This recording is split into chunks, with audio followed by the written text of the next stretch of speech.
From Carolla One Studios in Glendale, California, this is the Adam Carolla Show. Adam's guest today, the creator of Daddy Issues on Instagram, Violet Benson. With Gina Grad on news and Bald Bryan on sound effects. And now, never bet against Brady, but always bet against him, Adam Carolla. Yeah, get it on. Got to get it on. No choice but again. A mandate. Get it on. Thanks for tuning in. Thanks for sharing. We love that about you, right, Gina Grad? That's right. Handball, Brian. I've now basically figured out that if you have a problem with Tom Brady, that just means you're lazy and you have a problem with yourself. Let's be honest. Or you're a Bills fan. Yeah. Or a Jets fan. But even then, you still have to give it up for Brady. Oh, you got to acknowledge the greatness, yeah, for sure. I mean, Jesus Christ. I was going to say I was 100% wrong with my bet, and I was 100% wrong by betting on the Chiefs, but I did at least have the under. Although I didn't bet the under. I did say I think this thing's going under, but I never bet the under. I bet the Chiefs. Chiefs look hapless. I've never seen them look less prepared. Mahomes no touchdowns for the Chiefs. Shocking that they would not punch that ball into the end zone. There was a couple dubious calls kind of early on. I always tell you, one of Brady's most incredible qualities is figuring out a way to score with less than 10 seconds left in a half in big games. Such backbreakers. It's such a backbreaker, you know. When the Patriots got the ball with a minute and 1 second left, the Chiefs were calling timeouts because they thought they were going to get the ball back and have one more shot, and the next thing you know, they're going the Bucs are going into the end zone. Yep. Also, another sort of calling card of Brady is just getting some weird and semi-questionable calls, such as a lot of pass interference.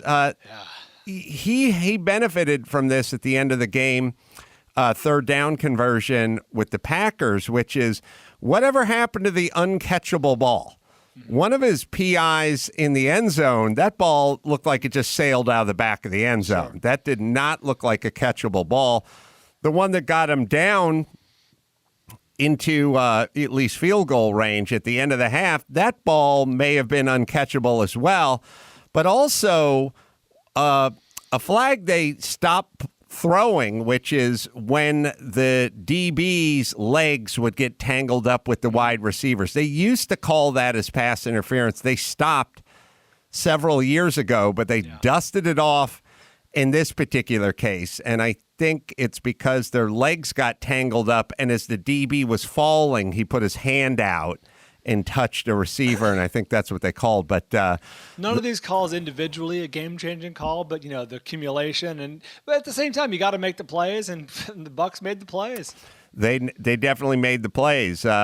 Brady definitely could have had a pick on another kind of tough pass interference call that ended up calling back, and then the Chiefs won off sides and all that. But there was a whole succession of just bad calls. That is, I don't know if the receiver. That's pass interference, right? That he tripped him. He literally hit his foot. I don't know, man. That's pass interference, right? They don't call pass interference on guys getting their legs tangled, though. Look at it again. He swiped his foot with his hand. All right. Well, we'll look at it from the first angle. His feet get tangled, and he's here. That's what tripped him. Oh, yeah. Yeah. He's falling because they got their feet tangled up.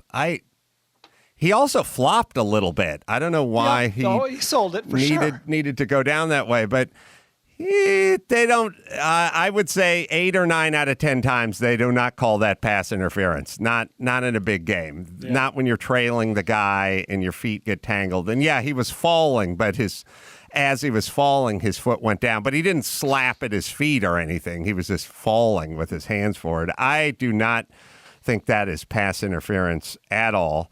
And that rarely gets called. In order to get pass interference these days, you normally have to get some jersey. You have to get some stretch on the jersey. Hold or grab onto the jersey. The feet tangled falling thing, that was a big play because and a weird late flag too. If that ball just fallen incomplete as it did, the Patriots weren't in field goal range. Who knows what would have happened? Certainly no shot for the end zone. But the Chiefs never made their adjustments, and Mahomes was under pressure the entire game and just never hit any kind of rhythm. He did throw a pass, which, it's always it's so arbitrary because he threw a ball to Tyreek Hill. Tyreek Hill, who's normally very sure-handed, did not catch the ball. It would have been off his face mask, right? Off his face mask. It would have been a touchdown, and it probably would have gone down. It would have made every highlight reel for the Super Bowl from this day forward because he threw the ball completely planked out. Are you thinking of the one that went to Kelsey? Because Kelsey had one, that one you're talking about, where he's scrambling to the sideline, and the guy, he's got him by the leg, and he goes completely, vertical, horizontal, and does a sidearm almost to the end zone. I think that one bounced off Kelsey's mask. That was at the end of the game? Beginning of the fourth quarter, the one where he laid out flat, that went to Hill. Yeah, we can show you that one, and I think it would have went down as one of the great quarterback passes, one of the great quarterback plays in Super Bowl history. There's been some amazing catches, but and even Eli Manning, when he got out of the clutches of the Patriots defenders, still that was half the quarterback, but also half the catch. I mean, the guy pegged the ball to the top of his helmet. That was an amazing catch. This would have been Len Swan, it's all the catches. This would have been a so-so catch with an absolutely crazy piece of quarterbacking where he just laid out and threw the ball from the laid out position, and Hill could not handle the ball. So everything wasn't working. Sorry, Gina Grad. We'll watch it one more time. He's completely laid out, and Hill gets the ball in his hands and into his face mask, but did not bring it back. This is why we love football, though, right? I mean, Tyreek Hill has 248 yards in the first half. The last time these two teams play each other, and now it's like, okay, what can we limit this guy to? And he got next to nothing. I mean, he got a few catches in garbage time, but Max Pata says it's the greatest incomplete pass ever. It was pretty exciting. It would have been an amazing touchdown, and it would have been for a touchdown, and he scrambled so far. But the beauty of football is you can't really do this in basketball per se, or maybe even in baseball, many other sports, which is you can scheme all you want, but good luck shutting down LeBron James in a playoff game.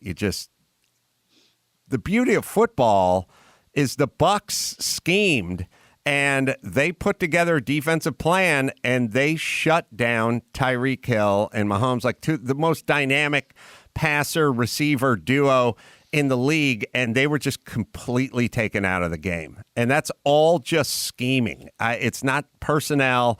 It's not, adding this person or subtracting that person. It's literally just why. It's kind of why it's nice to have the extra week going into the Super Bowl, that they can really put together that kind of scheme and that kind of strategy. How many people on the Bucks do you think have to, and probably just from sore losers, but people if it wasn't for Brady, you wouldn't even be there. And it's not true. Even your win, it's Brady. That's 100% true. They had the same team last year, minus Tom Brady. And the year before that. And they're like 7-9 or whatever they were. Yeah, and I mean, it's weird to hear. It's weird. They're not talking about him being the best quarterback of all time. They're talking about him being the best football player of all time, which is weird because And a good lesson to all the kids listening, which is when I was growing up, the best football player of all time was Jim Brown, because Jim Brown was a man playing with kids. You know, this guy was 230 pounds of muscle, and he ran a bouncing off 4.40, and it was like a man playing with the junior high students. So, like, he was the best player of all time because football is such a physical game. And, of course, the best player of all time is going to be the most physical guy out there. Brady is the least physical guy out on the field, save maybe the long-haired punter for the Bucks. And he is the best player of all time simply because of his commitment, his preparation, and then his sort of scheme. And I think that's why we all secretly love football so much, that scheme, right? And he's 43. Yes. Which is kind of incredible, right? I mean, what's the average year you tap out of the NFL? The average, or at least you're not your best. The average career lasts like 3 years. Yeah. Like wow. Yeah, the average career may be 3.2 years or something like that in the NFL, which basically means 25 and a half. Wow. Maybe 26. And as we all forget, Brady took a decade off of winning Super Bowls. I mean, how crazy is it that the guy with 7 Super Bowl victories in the middle of his career took an entire decade off of winning Super Bowls? A sabbatical. Yes. Yeah, other things going on. That is that's unbelievable. And now, with that in mind, I don't know if he's planning on running for anything when he finally retires, but wouldn't you want that guy in charge of, I don't know, your school board? Yeah. He seems very competent in a lot of ways. Yes. And he never looks frazzled. He never has like a furrowed brow when they go to him. No, you wonder how much of that. Vacant. He looks pissed sometimes, but never like panicked. Right. I have a weird question. I don't know if you guys will have the answer, but the main ref, I don't, because I'm sure there's more than one. I followed along. I was by myself. I didn't really have too many people to ask questions to, and he was working. Does he have a military background, you think? He seemed like a military guy. The main one. Yeah. The one making the calls on the TV? Yeah, you think those guys come from a military background? I'll bet some do, for sure. Yeah. Also, what I tell everyone all the time, football is the military. Yes. I mean, George Carlin, Max Zapata can find it. George Carlin has a famous bit about football being sort of the same as the military. The terms are the same. Even stuff like... it's this football versus baseball bit, right? Oh, that one's, yeah. They go home. Yeah, right. Like we would take the enemy's territory 10 yards at a time. Well, when you listen to the great Deacon Jones, when he's not talking about going upside a woman's head, he allegedly came up with the term sacking the quarterback. And his thing is like in World War II, when you'd blow up a town, you'd bomb a town, you'd sack it. You'd sack that town. So there's that. There's all of the, blitz, as in blitzkrieg, more World War II German jargon there. So, yeah, there's a lot of, and so the guys who come from that world are totally regimented. When I played football, it was like a little ROTC training camp. Right. Everyone lines up, yes, sir, no, sir. Everything's in unison. The calisthenics and everything are all done in unison and in time. It's very militaristic. And they always say that guy's a good field general and that kind of stuff. Yes, Brian? I was going to say that football wasn't, baseball was the most popular sport, and horse racing, whatever. Then after World War II, all these guys who were in the military, went to, college football, pro football, blah, blah, and it had a lot of military influence. Yeah. Makes sense. So it either they're from the military or they're just from football, and that is just the military anyway. Carl Sheffers, I guess, his dad was a ref too, I guess. That's quietly a cool gig for your dad to have. Oh, yeah. If your dad's a ref, that means you're out on the field when you're a kid. You're screwing around. You might go to a Super Bowl. You can go to any home game or any away game. He's a kingmaker. He decides who gets to keep going, who gets, he makes the rules. All right. So then there was the commercials. Gina probably had some thoughts on some of those commercials. The Will Ferrell one seemed funny. I think that seemed to be the winner in the clubhouse for comedy. It was just funny because it was Will Ferrell shouting at stuff, which just inherently makes you laugh. Right. Thing. Yes. Getting frustrated. I thought it'd be easier to pay attention to the commercials this year when it was just me and Tessa and Christy. Not so when you got a 4-year-old running around the house who wants to play dress up. You know what? I thought about Christy during one commercial in particular, because of course there were a lot of celebrities and we saw the Matthew McConaughey yawn and whatever, but one with no celebrities and no Clydesdales. After I saw that Budweiser commercial, I thought of Christy and thought, I think she's going to like that one. The one that's just like, all the ways you can be like, let's have a beer. Let's split a beer. We should share a beer. I thought that was a great commercial. She teared up at one of them. I forget which one it was. Might have been The Job. I forget what it was. Please don't say the Springsteen one. No, it was not Springsteen. Okay. Successful singles over 40. That was exactly it. So I got my hair cut last week, and I went into the Supercuts in Burbank, and by the way, got a haircut in like 14 minutes. I mean, there's nothing I love better than a fast haircut, but also had this conversation. I'm very interested in. I love women who are in sort of real working jobs. And they're always kind of invisible, but I always like to kind of talk to them and find out what they're thinking about. So she was talking about her kid and her husband, and I said, "What's your husband do?" And she said, "Drives a forklift." Oh. And I said, "Well, there you go. I got a forklift." And I said, "What's your husband?" I'm often met with that response.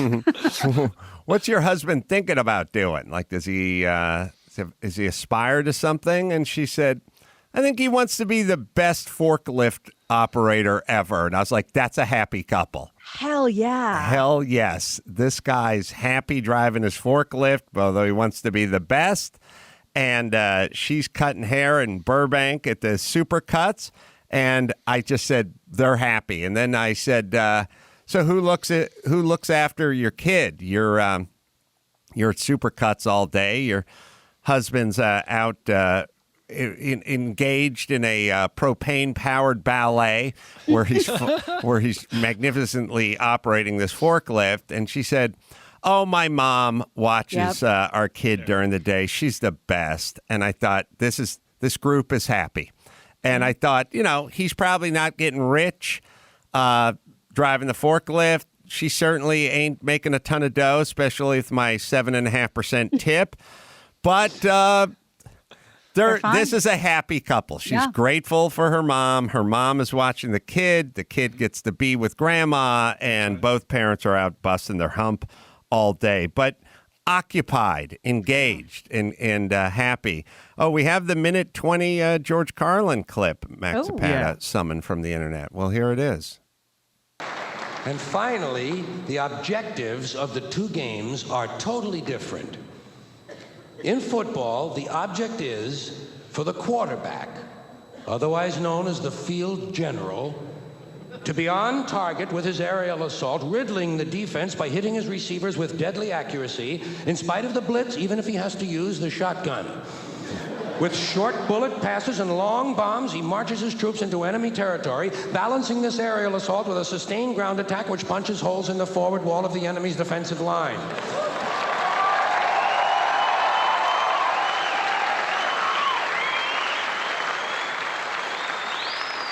In baseball, the object is to go home. And to be safe. I hope I'll be safe at home. Safe at home. Meet your next pillow. That's good. Oh. There you go. All right. Bryan has his Sportsball tweets. Get some good ones this year? Some. This was a bounty this year. I think people were maybe at home watching the Super Bowl who might not have been otherwise. I don't know what happened, but we got a plethora. A cornucopia. It really was. The cornucopia overfloweth. And we shall declare winner. The winner has been chosen by me, and we'll reveal it on this. It's inspired. You'll like it.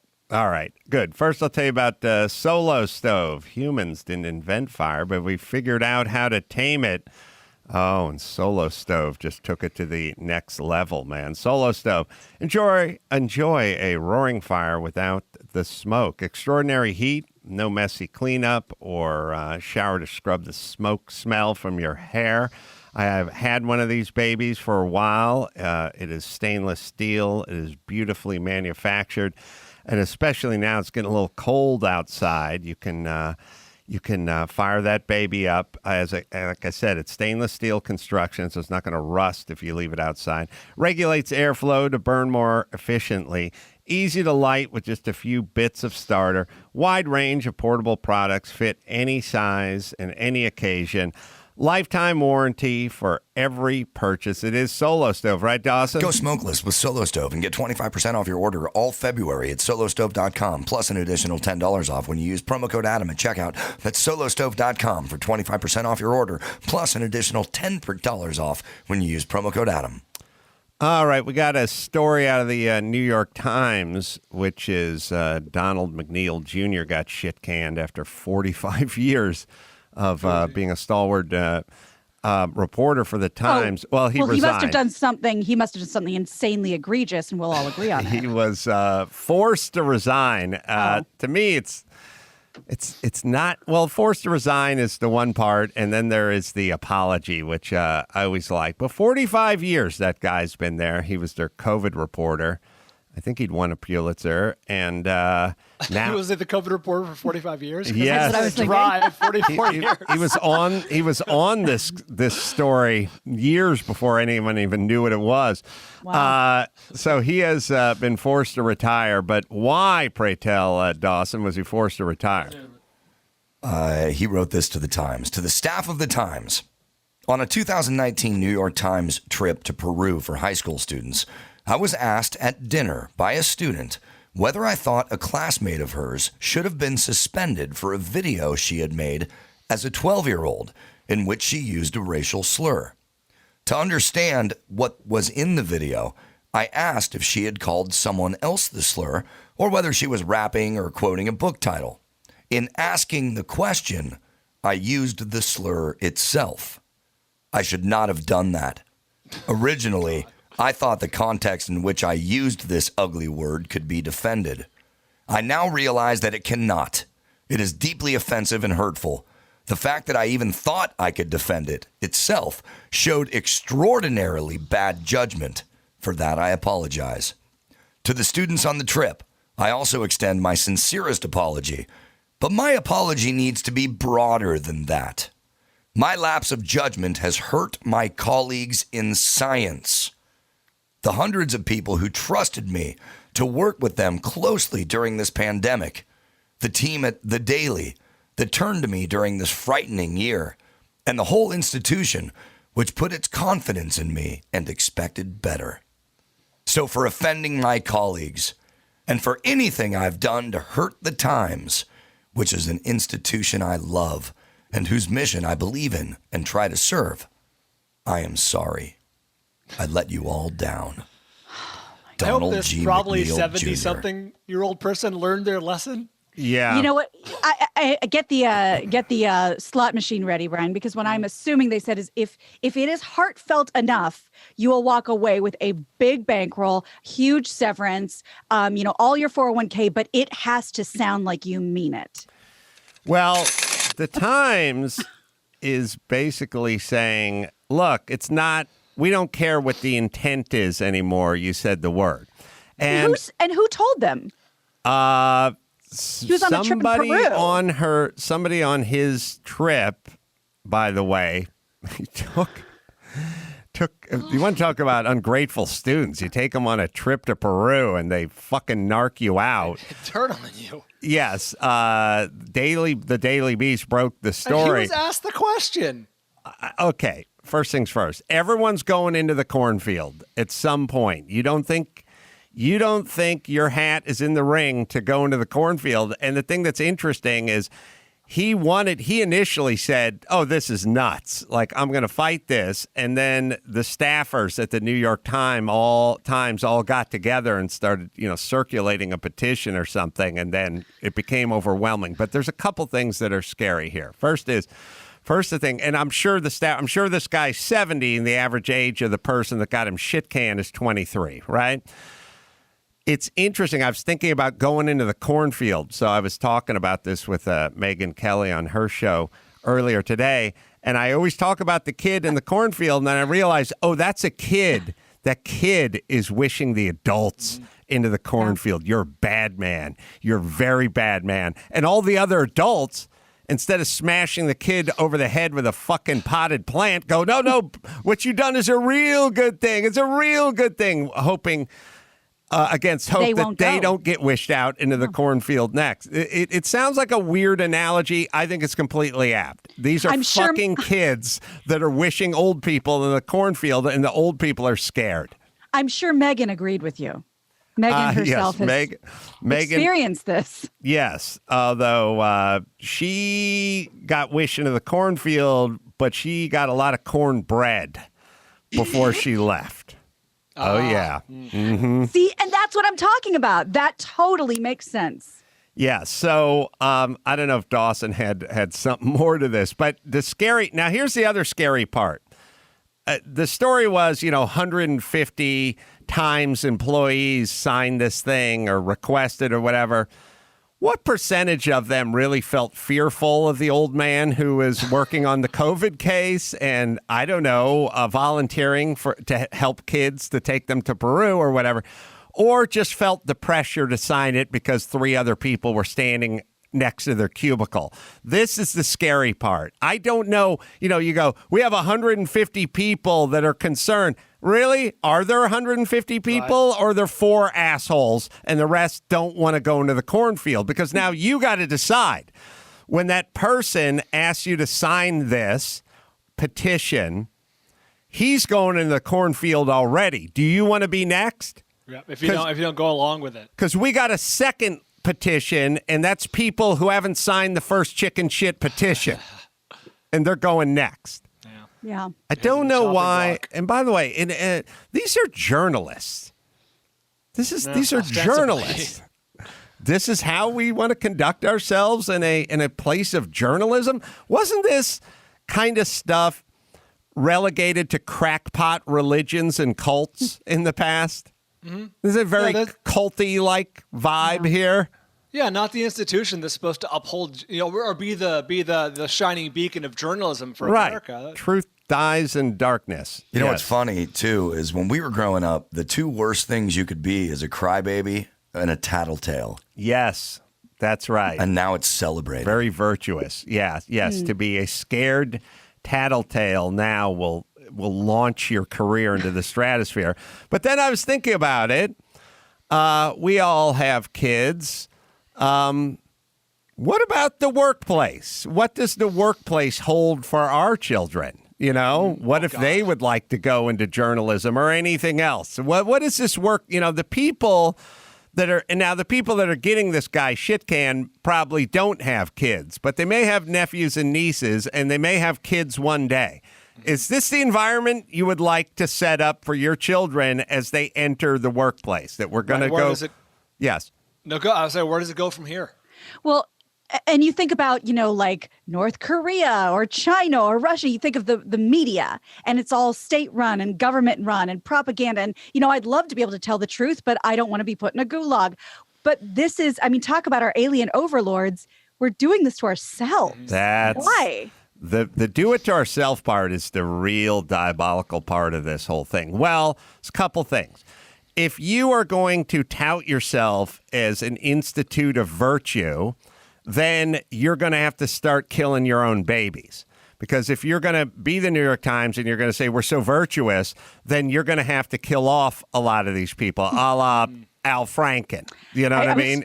I was just going to say that because I heard your interview with Michael Cohen, which, by the way, so compelling. It is so great listening to you guys go have this discussion, because he's a character and I know your thoughts. It was great. But when you said that about Al Franken, it seemed like it kind of, I don't know, did it wake something up in Michael Cohen in that moment? Like, had he not realized that? Like, if you're going to be virtuous, you got to be honest. It's got to be everybody.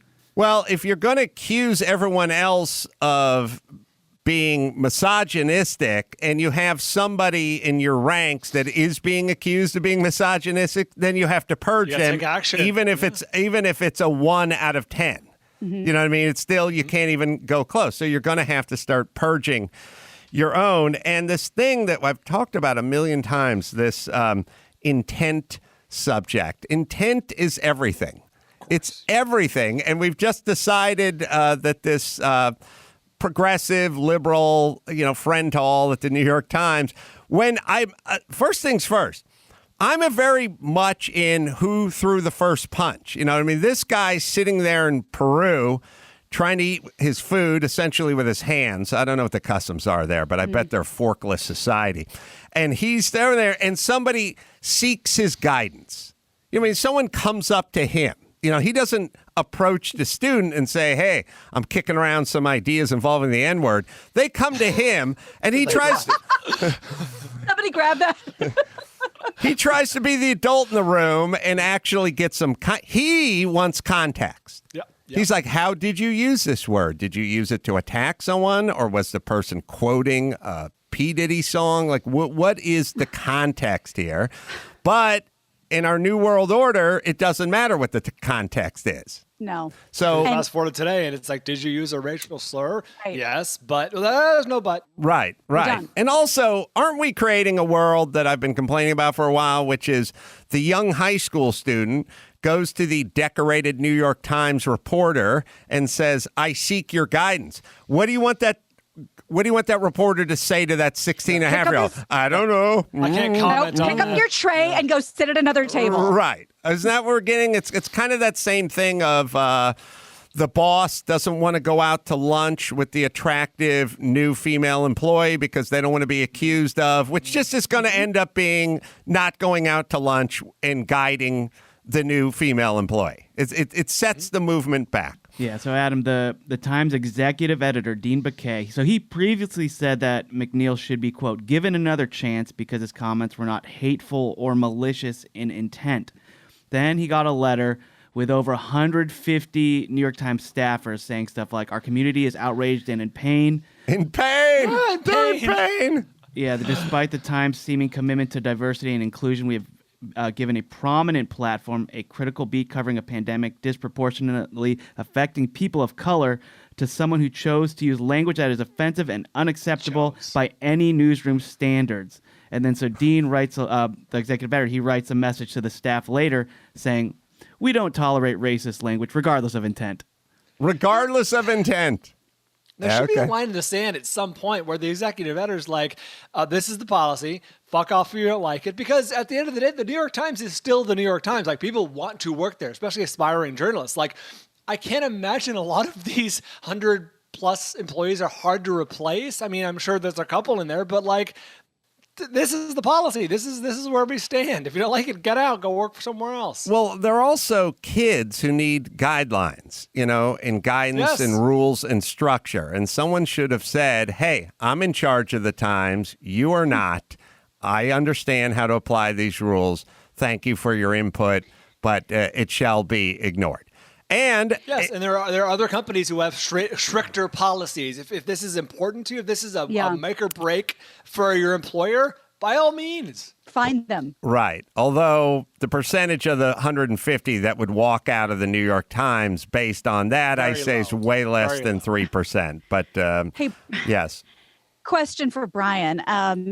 Given our some would say close age, but you never know.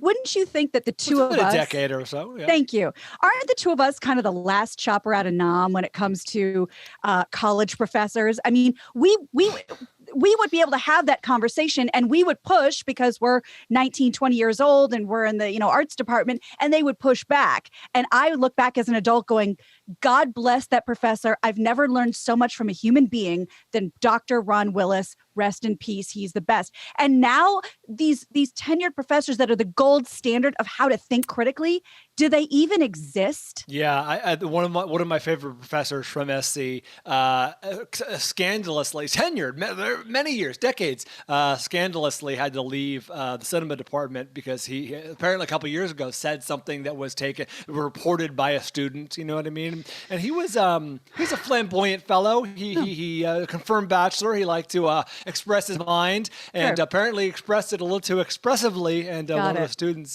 filed a complaint. Also, he's a good professor. All this stuff just ending up in the same hamper. So when you go, what happened to that McNeil guy? He got caught up in this whole racist thing. He said some stupid stuff in Peru with kids. God knows what he was doing with the kids in Peru. His mouth, probably sexual tourism. But anyway, he's gone. Good riddance. Everyone just gets caught up. Yes. Everyone becomes Harvey Weinstein or Michael Richards. Yes. Or we don't have enough. We can't separate this many cases. It's just that guy said something hateful, and he's been brought to justice. Yep. And I've told you this before, but and I was Dr. Willis, who I was just talking about, who is my favorite professor of all time, talk about, only ribbing the ones that you love and respect. I've told you this before. My nickname that he called me in the hallways, he called me in a crowded green room, he called me when it was just the two of us, when we were on stage. My term of endearment, his term of endearment for me was dumb bitch. Can you imagine? Sounds better in Japanese. Yeah. Thank you. That was Dr. Tsubaki, but he thought it. But I'd say, Ron, what's up, dumb bitch? And I'd be like, oh, I'm in. He loves me. We have that relationship and I respect him so much. He wouldn't work today. No. And I don't think what people really realize is, on a separate note, the ball busting, it's such an endearment, it's like any teacher you ever had that kind of busted your chops a little. That just meant they knew you, they liked you, they felt comfortable around you. They didn't do it with everybody. That meant something.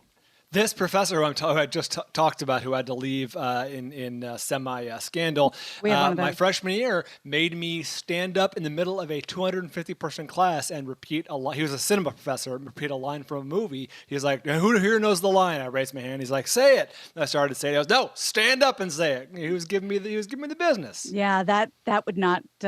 He could have been fired or at least reprimanded for that because he made you uncomfortable. Yeah, I told you my favorite improv teacher over at the Groundlings, Cynthia Seghetti, when I told her I had to leave during the break of a class because I was heartbroken and I was depressed and my girlfriend dumped me and I just couldn't be funny and I just couldn't function, but she should please keep it between the two of us, and I'm just going to get up and say my stomach's not feeling well and I'll just slink out to my pickup truck.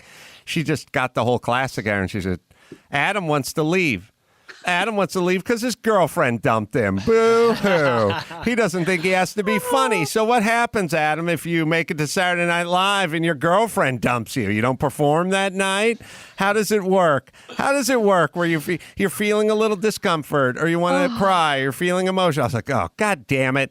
I tried to do this move where I was honest with her. I should have just fucking told her my dad had a heart attack and he's in the hospital. But I confided in the great Cynthia Seghetti. You have a that's true. You have a stomach ache. Oh, boo-hoo. Adam can't perform with diarrhea. Boo-hoo. Yeah, she was a utter ball buster, but I was one of her favorites, and I'd see her at parties and stuff later on after I was on MTV and Comedy Central, and she'd always tell me, oh, you're one of my favorites. And I knew I was one of her favorites. I knew she liked me, but she would bust my chops all the time, and I think she saw that I had some potential, and she just wanted me to kind of get past it, and I took it completely in the context which she delivered it.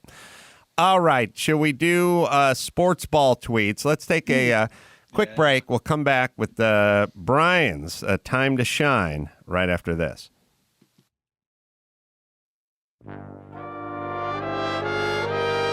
And now, a tip from the 1965 issue of Good Housekeeping. 120 ways to please a man. The nights your husband is out on business or with the boys is heaven-sent time to catch up on your own duties or pursue your personal interests such as sewing or reading. Just one of 120 ways to please a man. Now back to the Adam Carolla Show. Yeah, you get to perform those duties while he's balls deep in a cocktail waitress in Wisconsin. You can catch up on these things. Darn your socks. All right. Set up sports ball just Sure. quickly. So as you hear this, Super Bowl Sunday has passed us, a big day for most of America. I mean, it's the most watched TV event of the year, every year, by a long shot. Companies pay, I think the average, Gina might know this, the commercials go for $2.5 million this year or something in that nature. 30 seconds, probably. Yeah, depending on where in the game it is. It's a huge pop culture event, and yet every year there are so many people, the hipsters among us, who delight in telling us how little they care about the biggest pop culture event of the year. And I'm telling you guys, every year I get a little worried before. I'm like, this is the year that they're going to catch on. This is the year the joke gets old. This is the year that the tweets dry up. We're not going to get as many. This was a bounty, and I do think it's because more people were sort of stuck at home, not going anywhere and doing something else, going to a restaurant, going to a party or whatever. They were actually able to concentrate and tweet. So we got a bevy of tweets. Kaylin, you did an amazing job. Shout out to Kaylin for assembling all of these tweets. And thanks to everyone who tweeted me with the hashtag Sportsball. Said, you got to see this one. There were many. And many in the classic category. Kaylin, you can put those up whenever it works. Many in the classic category. There's a football game tonight. Anything good on TV today? Yeah, is there something going on today? Of course, many sports ball tweets in here. Kate Chastain, from Below Deck. These are all verified accounts, by the way. We're not doxing, the normal average Joe. These are all people with blue check marks. Kate Chastain from Below Deck just goes, "Yay, sports ball." And that's what we're looking for here from the classic category. Lots of people making attempts at jokes, some less successful than others. A lot of the theme going like, who's Tom Brady? Which one's Tom Brady? Right. It's pretty obvious who Tom Brady is, but that was a big theme for a lot of these would-be jokesters. Many tweets about superb owls. Obviously, you got to know if you're smelling out. There are lots of tweets from superb owl. The Sierra Club got in on the superb owl action. Friends of the show, I'm sad to say, tweeted their attempts at jokes. Jeff Ross, Joel McHale, David Wild. I don't want to spend a lot of time focusing on these attempts, but they got in on the action too, the sports ball action.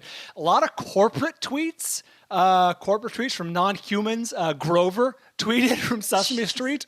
Steakums got in on the action. Wait, the Oakland A's mascot Stomper got in on the action. Is Grover not aware that he was in a Super Bowl commercial? I wonder if the Grover Twitter hand knows what the Grover Twitter puppet hand is doing, because it seems like that was a pretty big Sesame Street commercial. Of course, judgmental tweets, lots of tweets saying how bad the NFL is. A lot of focus on Colin Kaepernick, a lot of focus on CTE and brain damage, how bad we all are to be celebrating this. Who is this? AO Despair managed to combine both Colin Kaepernick and how bad we are for brain damage. And the biggest category by far was just sort of general disinterest, general ignorance, like what's going on? What is football? How does football work? Joe Walsh, a conservative blogger, he read some fiction last night instead of watching the game. He caught up on some fiction. And Kat Dennings, Adam, who you and I both love, she watched the Edgar Scissorhands commercial, but she does not care about the sports ball. Just FYI, just so everyone knows. Mariah Carey did one about Kaepernick. Yeah, happy Colin Kaepernick Appreciation Day. She was in the previous batch. Okay, so let's get to the winners and the runners up. First runner up is it Caroline Framke? Her tweet reads, "My only thought." You got that one now, Kaylin? The first runner-up? There we go. Her top tweet says, "My only thought watching the Super Bowl is how wild and upsetting it's been to watch this country work so hard to pretend like everything should just keep going no matter what." Cool fireworks, though, and then a thumbs up emoji. This is solid. It's condescending. It's judgmental. It's holier than thou. And she went on to like tweet about the Super Bowl a lot, which is confusing, but she definitely judgmental. Solid entry. Not good enough to win, but a solid entry. First runner-up, or I should say the second place overall runner-up, is from a guy I did not know named Kurt Schlichter. I don't know if you guys know Kurt Schlichter. I've heard the name. I hate to be a pest, but by participating in this ridiculous Super Bowl thing, you support and reinforce a garbage institution that actively hates you and supports those who want to oppress you. I know it's a game, entertainment, a diversion, but as long as you watch, you help them. This was the first of many tweets from Kurt on this day. He hateful, angry, judgmental, deranged, shaming tweets. You can put up the montage there, Kaylin. He hates the Super Bowl. The Super Bowl equals complicity. If you watch the Super Bowl, you are complicit. With what? I don't know. Okay. Kurt's very angry. I'm reading his bio because I was like, who is this? It just says free speech absolutist, loud and proud, conservative, and then a firework thing, crisis. I don't know what that means. Senior columnist, town hall. He also loves to make your mom jokes. Put those up, Kaylin. These are just from 24 hours. Like it's all replies about hey Kurt, you suck or whatever, and then he's like, your mom sucks or your mom's this and that. And I don't know who this person is. I'd never heard of him before, but like if we encountered each other at like your dinner party and you're like, hey, this is my really good friend Kurt. We're really good friends. By the end of the night, you and I would no longer be friends. This is a hateful, unoriginal, sad man. Someone says you're a sad man, and he says your mom makes me happy, very happy. That's just that's a page out of the James Woods tweet manual, right? Like your mama. These were better. Oh yeah, But no, James is better. James Woods, Dave Hill. This is an old trope, and yes. Kurt's keeping it going. This is all from yesterday. I'll be honest, he was the leader in the clubhouse for most of the day. I'm like, I don't see anyone's going to beat this. But then I thought, I don't want to like honor a winner who's just so hateful and like mean. So your winner of Sportsball this year, it's a video tweet, our first ever video tweet. This gentleman, Driftor, 0R Driftor, tweeted. Can we play the video, Kaylin? Can you play the? Yeah, perfect. Did anybody else not know who was playing in the Super Bowl today until you got on your computer and Googled it? Or did you not even know that the Super Bowl was today until you saw it blowing up on your timeline last night and this morning? Well, if that's true, you're not alone. You're not the only one who's not such a big fan of sports ball, especially American football, which is like 75% advertisements. I don't know why I would watch this when I can watch Twitch instead. Did anybody else not know who was playing in the Super Bowl today until you got on your computer? So for right away, he suggests you don't even know who's playing. You don't even know the game is today. That's a strong start. He mixes in like sports ball offhandedly. This guy's playing with house money at this point. He dismissively calls the NFL American football, and then he makes the outrageous claim that it's 75% advertising. According to the Wall Street Journal, the average football game runs 3 hours and 11 minutes with 63 minutes of commercials for a 32.98% average. So he was off by quite a bit, but that doesn't stop him. It's dismissive. It's wildly factually incorrect. It includes the phrase sports ball. You mix in that sweet, silky voice, which admittedly he does a very nice voice, and you have your 2021 sports ball winner. Congratulations, Drifter. You are a winner. I'll be making a donation to your charity tomorrow. Very nicely constructed, you and Kaylin. I also realized that we're talking about, or we shall maybe be talking about the commercials in the Super Bowl. I don't know if Gina has that queued up for the news, but it struck me that Jimmy Kimmel was in 2 commercials. Oh, he was. Wait, I know he's in the Matthew McConaughey. Which other one was he in? Right. I knew he was in the Matthew McConaughey one, too, because we previewed it, Doritos. and I was watching that. But then I was watching the other commercial. Was it for Hulu or was it Paramount Plus? Paramount Plus. And they have all these different characters from Star Trek and all these different people. and they're going up to the top of The mountain. The mountain, and I was looking at one of them, and I was like, "Wait a minute, that's Elmer from Crank Yankers. That's Jimmy's it's Comedy Central character property. Yeah. from." I was just thinking Jimmy's ABC, so why would they include him? But it's Elmer. Right. So Jimmy, not a big part of, but technically in 2 That's Super funny. Bowl commercials, because I was looking at that, and I said, "Hey, wait a minute. I think that's Elmer from Crank Yankers." And then someone said, "Is it?" And I went, "I don't know." And then they went, "You're the co-creator of the show." And I went, "Oh, yeah. I got another beer." And that's basically I'm going to create a beer in my hand.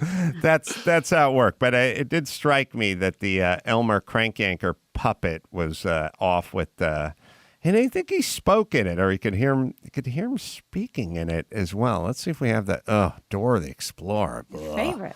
Yeah. So they're all hiking up the mountain. And so our heroes reach the summit of Paramount Mountain, where they are greeted by a very handsome man in a tuxedo. Patrick Stewart. Yes, it was I who summoned you all here. But why? Don't you see?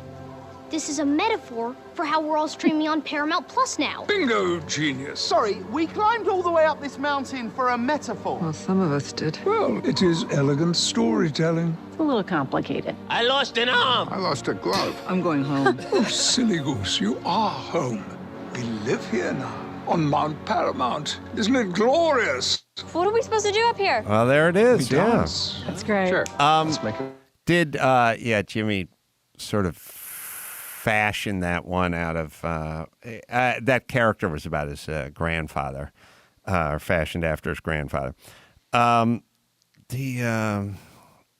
Does DJ Khaled need to show up everywhere and It's in his everything contract. now? It Yes, is. everywhere. But It has it's to be everywhere. perfect. It's perfect. He was in a group. He was dressed in fur. He didn't speak. He didn't add anything, so it was on brand. Yeah.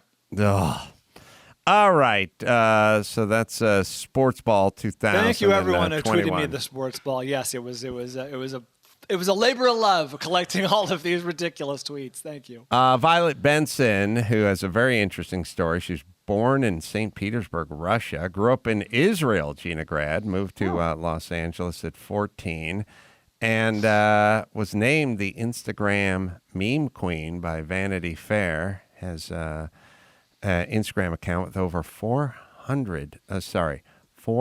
million followers, and we'll talk to her in a moment. First, I'll tell you about Geico. Do you rent your home? Well, you probably do one or the other. How about you get a little bundling going?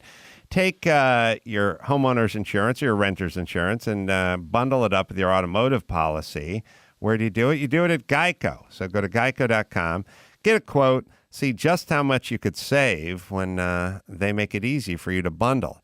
Go to geico.com today and get your bundle on at Geico. That's geico.com. All right, we will take a break. We'll talk to Violet Benson right after this. Adam Carolla's I'm Your Emotional Support Animal, navigating our all-woke, no-joke culture, has over 1,000 5-star reviews on Amazon. Here's one. This booze is literally and hair rolling down my face. I was launching so hard at 3 a.m. and that was because I couldn't put it down.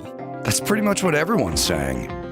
Pick up I'm Your Emotional Support Animal, navigating our all-woke, no-joke culture, and leave your 5-star review on Amazon. Get all the links at adamcarolla.com. Violet Benson is our guest. She's got a podcast out called Too Tired to Be Crazy with Violet Benson, which is a great title. Available now on Apple Podcasts, Spotify, and YouTube as well, and Instagram and Twitter at @daddyissues_.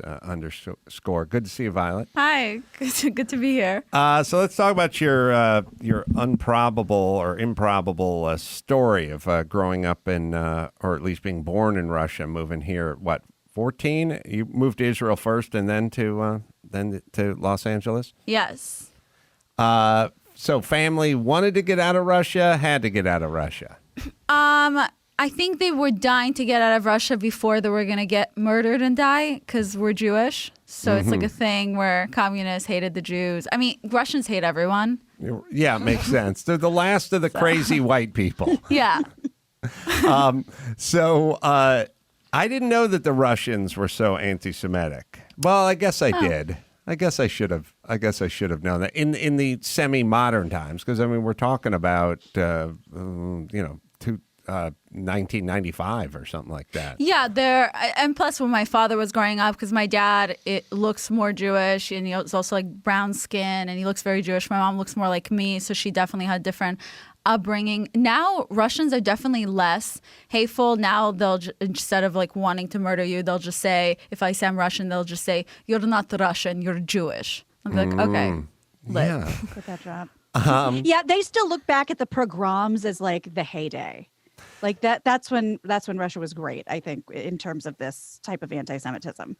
Yeah, Russia's I don't know. I always just want to go, what year is it? What's going on? Like, haven't we seen enough? Haven't we isn't all the data in on the East Berlin and the West Berlin? Like, didn't we get all the info we needed? But I guess we're going to ride this one off into the sunset. So your family then moves to Israel. Yeah.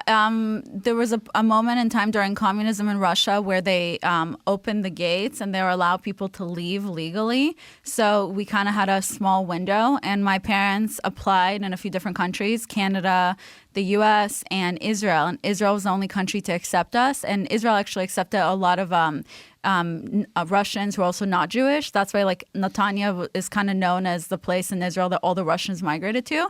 And my dad really wanted to obviously go to the U.S. or Canada, but he was also too scared that if he waits a little too long, they're going to close the gates again. And like every day my mom's getting death threats. So they're going to murder her 2 babies, like Jew babies. And she was like, what did they do to you? So we migrated to Israel when I was 1, to Netanya. Then we moved to Haifa. That's like this other place. And then when I was 14, we won the green card lottery and we moved to America. You know what's interesting about a lot of places? America, we're pretty vocal. There's a lot of people that are vocal, depending on how the election goes every year, of people saying they're going to leave, but no one actually leaves. And then the other countries, they're actual shitholes. They are not so vocal about it, but as soon as the gate opens up or as soon as they get their inner tube inflated, they're fucking gone. Right. First opportunity. Yeah, so I'd say you could kind of judge the country by not who says they want to leave, but by who physically leaves when the gate does open. That's true. So what was your experience in Israel like? It was good. I mean, I was 14. I loved it. Obviously, when I was there, I wanted to stay there. I never thought about America. I mean, we traveled a lot for my dad's job because he's an engineer overseas. So we would travel a lot. So that's how I learned some English. But it was lit. And then in Israel, Britney Spears was really popular. Michael Jackson was popular. NSYNC and Backstreet Boys. So I knew about them. And that was about it, you know. Was America always a thing, like that your parents were kind of mentioning or as a goal, or for the time being were they happy in Israel? No, we were happy in Israel. I was also like, because my dad was making American dollars in Israel conversion, it was ×5. So we were wealthy in Israel. We were very happy. The only reason my parents call me their lucky charm because we went for my bar mitzvah to New York. And there, our distant uncle, whatever he is to us, just was like, hey, to my father, why don't you apply to the lottery? And my dad was like, oh, it's so stupid. I don't want to do it. What are the odds that we'll win? And he was like, you never know. Just do it. So my father applied. So it was during my birthday, first time in the United States. He applied. And then a few months, almost a year later, suddenly we get a call. It's in English. And they say, can we speak to your parents? And that's when we found out that we were one of the families to win the green card lottery. So that's when it became a possibility. You brought up Britney Spears. It was pointed out to me earlier in the day that I was prominently featured in the Britney Spears new documentary on Hulu. Oh, really? Wow. Was it? I say prominently. That's my mom talking. I think it's... she dotes. Yeah, a little more passing, but we'll show it to you. Is this on Hulu now? Did you say, Max? I haven't watched it yet. They can make recording, touring, and TV deals for her. Oh and my are God. deeply involved Look in at her me. finance. I stole the show. Co-starring Adam Carolla. The first time I showed Adam, he had me play it again because he missed it from like blinking or something. I looked down at my phone for an eighth of a second and I missed myself. But yeah, I carried it, you know. Oh, Yeah. That's great. Yeah, I don't know if they should change the title to Brittany and Adam and their saga, but Yeah. I don't think they got the rights. they'll just go with Brittany. It's a for now. two-hander, as we say. So Brittany was big. Michael Jackson was Yeah. big because he was still alive, I guess. And then you come here. Where do you settle? You come to Los Angeles? Yeah, we came straight to Los Angeles, and I came during 9th grade, but I came basically the last month of 8th grade. And my first day there, Israelis, I don't know if you guys are familiar with them, but or especially in general, Americans are very softer. And Israelis, we just say everything more straightforward. I feel like I continue to be that type of person. So my first day, I remember I was sitting in class and I was taking an exam, a math exam, and I couldn't focus because this one girl was talking. And in Israel, you just say what you're thinking. It's very normal. But I'm in like the valley of Los Angeles, and I'm just sitting there and I look at this girl who's talking. And I'm like, hey, excuse me, can you shut up, please? Thank you. And then I keep doing it. For me, it's very normal to talk like that. Not in America. Yes. So she tried to jump me that day. Really? Yeah. I do. You said please. I do like the fact that you offended her delicate sensibility, so she tried to stab you with a comb in the locker in the hallway. Like, we got a lot of range as Americans, so we can easily be offended, and then we can easily try to kick you in the side of the head after we cold cock you from behind at the cafeteria. But I think at the end of the day, the 19-year-old Israeli is going to win. The one with the AK-47 and the one. Oh, were you 19? Were you 19 when you were in 8th grade? No, I mean Israelis go into the army. We got the Krav Maga. That's right. Oh yeah, I'm taking Krav Maga on Thursday actually. Oh really? Yeah. Yeah, good. It'd be like, because if you were stayed in Israel, then you'd have to probably go into the military. Well, to the army, but you can do a lot of different things. Not every person that goes to the military just like knows Krav Maga. I know, but I like to picture it that way because whenever they show all the super hot Israeli chicks in fatigues, it's always exciting to us American men. Okay. So you grew up in the Valley? Yeah. What part? Woodland Hills. Yeah, Mm-hmm. Woodland Hills. I think I was there most of the time. Then when I was older, I moved to Los Angeles, and then recently I bought a house. I moved back to Encino. How does the whole Instagram thing and the memes, like how does that begin for you? Well, I guess my biggest inspiration was obviously my father. The engineer? Yeah, because my big brand is called Daddy Issues. That was Right. the joke. But we have a good relationship now. So basically, it's a long story, but I don't know why I always get so bored talking about it. I shouldn't, because other people don't know. But I just assume it's all common, just like, winning the green card lottery, which most people don't experience.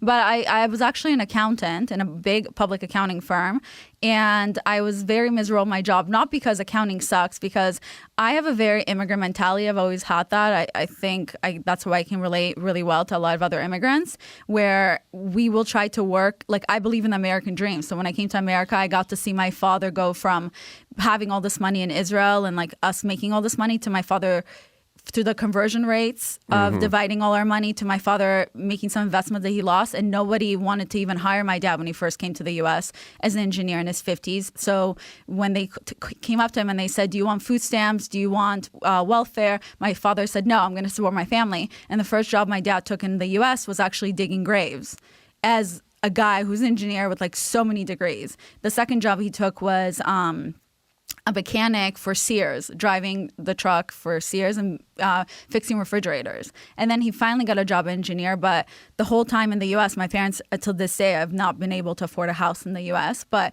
I always looked, no matter what relationship I had with my father, I always looked at him, at his work ethic, that was really amazing to me. And I feel like that's kind of, plus when I was young, my dad always told me that we're Russian. So just bear with me what I'm about to say. My dad, when I was young, he would tell my sister and I, one day you're going to grow up and your looks are going to fade and you won't be beautiful. Your husband will cheat on you and leave you. And all you're going to have to fall back on is going to be your education and your job. So you better work smart. And I was like, okay. I think my dad just cut to the chase. He just told my sister, you're ugly now.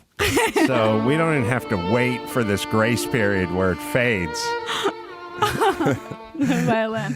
That's yeah, funny. It's weird. Everyone's so freaked out about that kind of plain talk that we were discussing about earlier. But I don't know. I feel like kids appreciate it. And if I don't say like it, I say appreciate it. Like they understand it, And when they're older. Yeah, well, that's what you do with kids. You tell them a bunch of shit that pisses them off from 0 to 30, and then at some point they appreciate it. Yeah. As they get older and they fall back on it. I agree with you in that I think a work ethic is something that's seldom discussed in this country. We're always talking about the haves and the have-nots and who deserves this and who doesn't deserve that.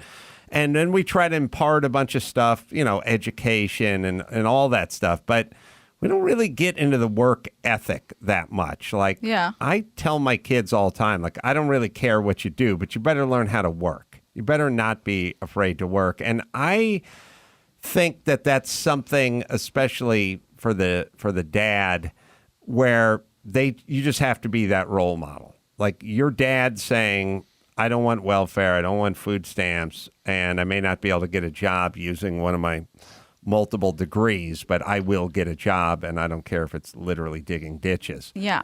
And the fact that he did that obviously meant something to you. Yeah, so even though we did not have a good relationship growing up, we did not get along when we were finally living in the U.S. Because we didn't have like that emotional relationship or hugging or touching or anything like that until I was older. That work ethic really stuck with me. So then my sister's an attorney. She's a contract attorney in-house. And then I have a degree in accounting and business law. I graduated in 3 years. So did my sister. So even though I hated school, my dad kind of forced me to do that. So I graduated when I was like 20. And then I was first pursuing law. I was an intern at when I wanted to be an attorney at the district. What is it called? Or now I forgot. Now DA? I feel stupid. The DA's office. Mm-hmm. And I was at the hardcore gang division. One of the women working there is currently our vice president. Oh, really? Yeah. Kamala Harris? Super random. Yeah. And I remember Really? people were saying she's going to be so big one day because that woman's ruthless and she's going to get there. And yeah, it's kind of cool. Was she wearing her Chucks? No. You don't wear that. She was dressed for court. Yeah. Wow. I mean, yeah, I was at the hardcore gang division in major crimes. So hardcore gang division, we put a lot of non-white people in jail. Yeah. Like math checks out. Yeah. So it's kind of cool to actually know who she is. But yeah, after that, I was pursuing accounting and I was an accountant at a big accounting firm. I wanted to be partner. Unfortunately, my teammates, the women in my team were kind of making my life miserable, like full on bullying. And when I'm talking about this, it's not in a way that I'm the victim because look at where I'm at now. So, thank you. They guided me in the correct direction. But they're making my life miserable to the point that I was crying every day in my car before I walk into work. They just did not want me to get promotions, and they were messing up with my hours. And they were constantly so focused on what I look like versus what I was putting into my job. And it was stupid. So one day, I didn't have social media, but one day I just randomly was like, what if someone sent me a meme from the Fat Jewish? And I'm like, how fun is it that you can just you can just post something. No one's focusing on what you look like. You can just make people laugh. And like, what a fun way. Because I just completely forgot who I was. At high school, I won class clown. But like in my accounting job, I just felt so lost and I didn't know who I was anymore. I didn't feel funny at all. Plus, they asked me to get on Adderall because they said my personality was too outgoing. Outgoing. Wow. So I created daddy issues. That is a euphemism. Yeah. I'll never forget when one of my coaches in high school, in the euphemistic department, but not as euphemistic as outgoing, he was talking about my buddy Ray, and he goes, Ray can be a little abrasive. And I remember thinking, that's a very kind way to describe my buddy Ray. What high school did you go to? El Camino. El Camino Real. Yeah. In Woodland Hills or something like that. They were always one of the top football schools when I was playing, but this is before your time. But it always bothered me that at North Hollywood High, I went to North Hollywood High, our yearbook was called El Camino. Huh. Which I was like, why'd we name our yearbook after one of the schools that kicks our ass in football every year? But what does El Camino mean? It must mean Spanish for the road. Camino? The road. Yeah, El Camino the road. Real is the royal road. Well, there it is. Oh, that makes sense. Yeah, there it is. Maybe it was to remind you guys that who's better than you every year. Just to remind you you're a failure. Probably Like, what it look at was, this book. Well, they could have called it the Canoga Park or the Van Nuys Wolves or whatever. Yeah, El Camino, 1981. Just staring at it right now. Thanks, Max Pata. So were the women... We were just talking on this show last week that we think women can be a little meaner to other women, especially in the workplace. Is that your experience? That's my experience in general, but I understand because I've talked about it before, even on my podcast. And the problem especially in big companies, is that women feel that because they had to work so hard to get where they are, they feel the need then to be like, okay, well, you then have to suffer like I had to suffer, so you have to suffer too. And I think that's unfortunate because you watch all these men, they can be rude to each other 1 second, then they continue working. With women a lot of times in the office, you look at them the wrong way, that's it. I'm not getting a project for 3 months. She's just not going to give me one. And it's stupid. Because I feel like a joke because of that. I've been around many a woman who seems to know what other women are thinking, even if they don't know what other women are thinking. So have we all been there, like out to dinner, and then somebody says something, and it's like, did you hear the way she said pass the couscous? And you go, I think she just wanted the couscous. Oh, she knew. I know what she meant. She knew what she was doing. You don't get it. It's what she didn't say. That's what I heard. Yeah, and God forbid you try to defend the chick who wanted the couscous. It's like, I don't know. Brenda seems nice. I think she just wanted more couscous. You don't know what's going on, and why do you always defend? And it's like, so I think they can understand things on some other level that men are pretty face value. We'll say something, and then we kind of also men are used to getting bullied by other men and then getting over it and getting right back to it. Like every guy I know grew up with some other guy who did something horrible to them, got him in a headlock and put their head in a toilet or did something like that. And then the next day they were back at it. I feel like women do not turn the page maybe as quickly as men. Well, but also you have to understand, since you're not a woman, so you'll never know the feeling in especially in companies, when you're going to a big public accounting firm and there's only 4% are partners in that that are female in that company, you already feel discouraged. Not to mention, there's a lot of research behind women working in the workplace, and research shows, I love to do research, it's like my thing, but research shows that in the workplace for women and men for promotion, men get promoted based on potential and women get promoted based on past experience. But in my opinion, instead of focusing so much on being the victim or, every day reminding men that you're a woman, like they fucking know you're a woman. Like they're looking at your ass when you're walking away. Like everyone knows you're a woman. Like instead of focusing on that, like I always believed to just focus on my work ethic. And I constantly would ask for what I wanted and what I needed. I didn't believe. And also I never took it personally. Like some of my partners that I work with, they would review my work and they would bring me back things like, what the fuck is this shit? Are you retarded? Like literally those were the comments. And I'll be like, okay, I'm going to cry in 2 hours and lunch break when I finish this project. But right now I have to focus on turning this in because that's how I work. So it was easy for me a lot of the time to work with the other men in my job because I didn't take it personally. And then we can talk about my feelings when we finished working. So I don't know. But again, one of the issues, I guess, that the women had to work with me is I remember I was sitting with my partner and I was confused why they didn't like me. And I was like, I don't get it. Why did these women not like me? I don't even see them. I'm just here to work. And he's like, That's the problem, Violetta. You don't see them. You're just so focused on working, you're not giving them, I guess, the respect that they want or whatever.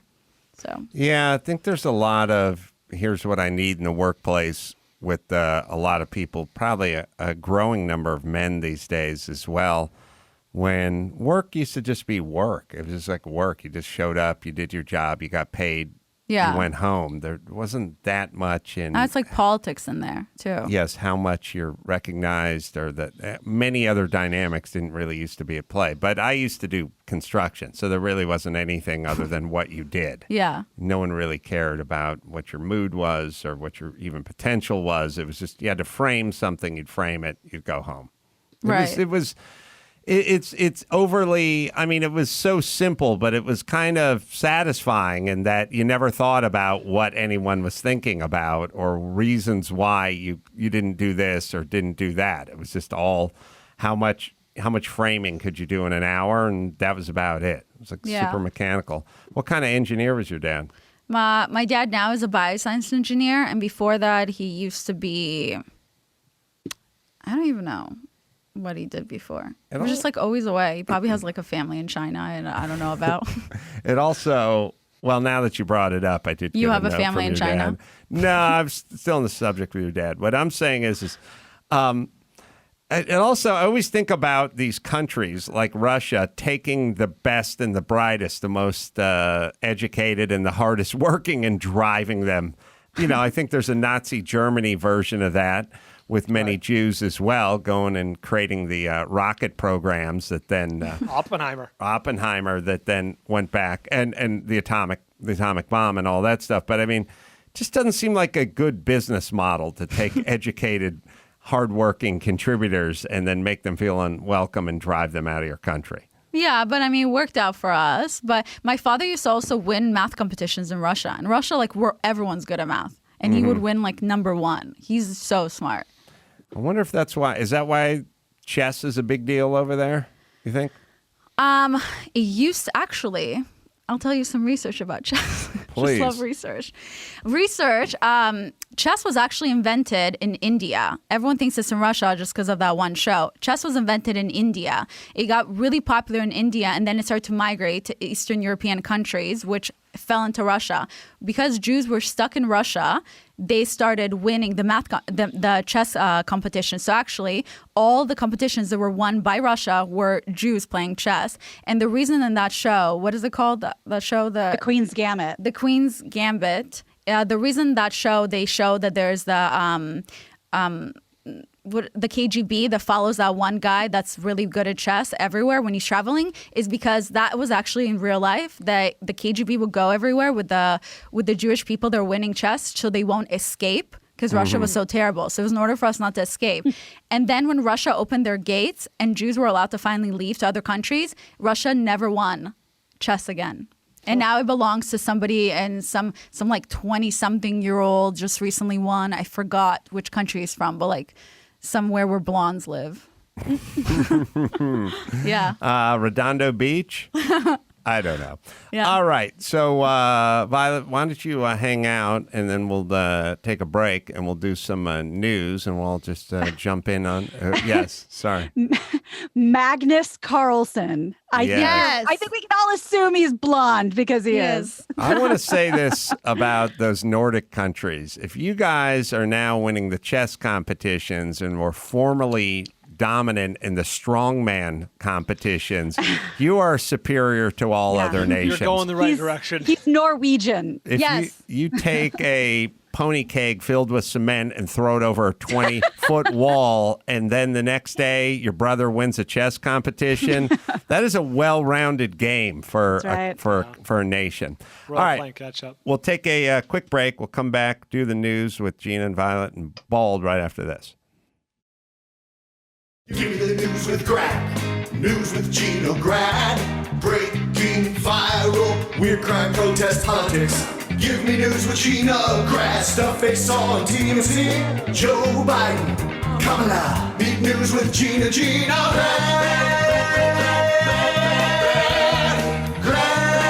The news with Gina Grad.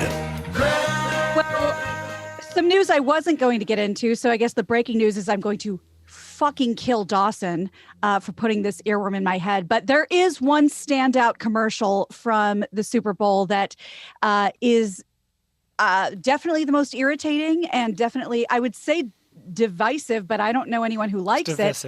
Thank you. Thank you, Brian's grandma. Did you see the Oatly milk commercial? Yes. Should we torture everyone who might not be familiar with it? This now, hopefully we won't listen to the whole minute, but it does go on for over a minute. So this is the commercial that I'm going to kill Dawson over for reminding me. Describe what you're seeing. It's like milk. The CEO made for humans. is like in a milk. field playing a Casio. But made for humans. It's about to kick in. Wow, no cow. No. Wow, no cow. I like it. No. Wow. And it goes on. There's a minute version where he just says it over and over again. So That was lit. Is that the ultimate? Is that Quiet you. there? All right, couple things. One is, as I was yelling, although I was pretty buzzed by this point in the Super Bowl, you shouldn't be allowed to call oat milk like you're not allowed to call sparkling wine champagne. I think milk has to be milk. You can call it something else. I signed off on the champagne thing, and now I'm making a new decree, which is no almond milk, no tofu milk, no oat milk. We'll call it something else. I feel like milk has to come from an animal. Has to Yes. be the mother's milk. Milk, yes, it must be milk from a teat. It must be something. You're the Now, man. it's confusing now when they say oat milk. It's got the word milk in it. Yes, But at least it's not like, your favorite restaurant where, I'll have a glass of milk and then they bring you some crap. Oh, our milk is oat milk. At least the word oat is right there up front, so you know what you're getting yourself into. yes. I also think hasn't everyone thought about, like, what if you were just super rich and you just bought your own Super Bowl spot? Like, we kind of talked about that. This is kind of as close as you can get to that, right? This is buying a page in the yearbook. Yeah. Just for fun. Yes. This is also the sports ball of Super Bowl commercials. Yes. Dawson, I'm glad you brought that up because speaking of sports ball and speaking of milk, you guys know the assholes who are like, we're the only people who we're the only species that eats another animal's milk. We're not meant to eat milk. We're the only. First of all, fuck yourself. You're wrong. Secondly, we have elevated brain stems. We figured out how to milk other animals and process it and pasteurize it. We're geniuses compared to other animals. Yeah. You guys are really passionate about milk. We are. I really am. We're the only species that has put a man on the moon or built an electric car. Right. Or, Cooks other animals' eggs. We have an elevator and an escalator, bitch. So take that, other species. We have more than one way to get to the the mezzanine. Okay, And so yes. We do a lot of things that other species don't do.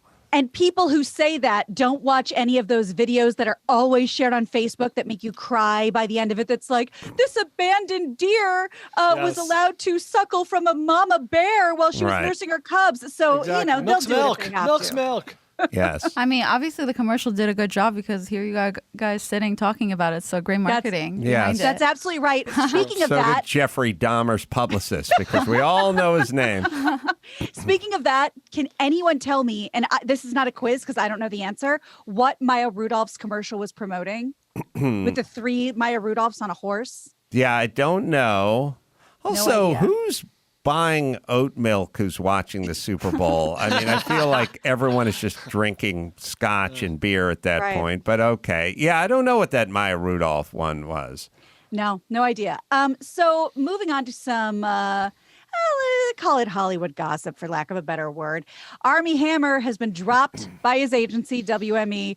Sources tell The Hollywood Reporter that his personal publicist has also stepped away.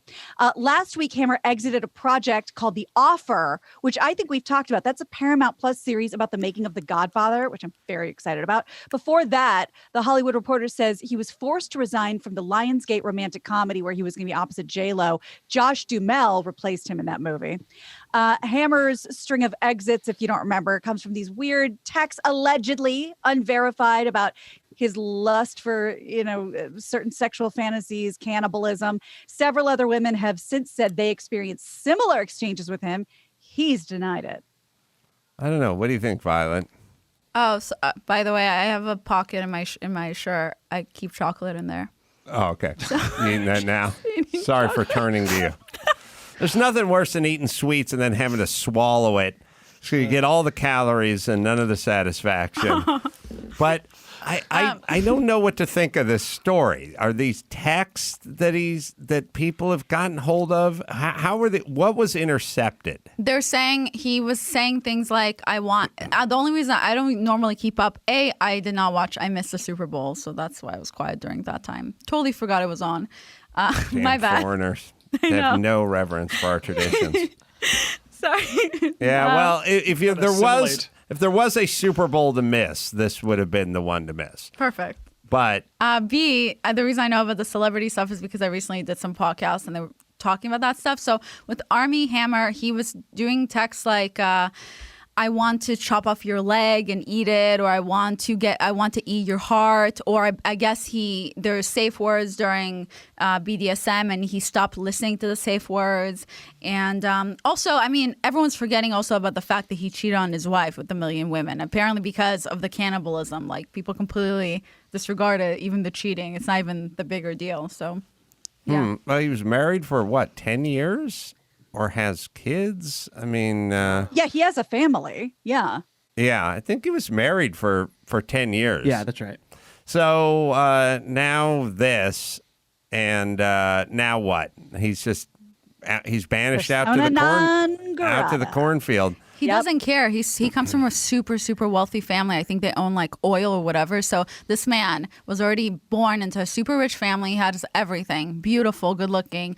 Obviously got lucky enough with all of his talent to also become famous. I mean, by talent, obviously his family knew connections and that's why he got famous. So it's pretty obvious. I don't think he really feels that bad or he cares. He continued like posting things that had to do with like sex and things like that, even after everything came out, just kind of showing how much he does not give a fuck that everyone's so upset at him. I did the same thing with COVID-19 tweets, but do you feel like, I do, it makes me feel like there's some substance involved here.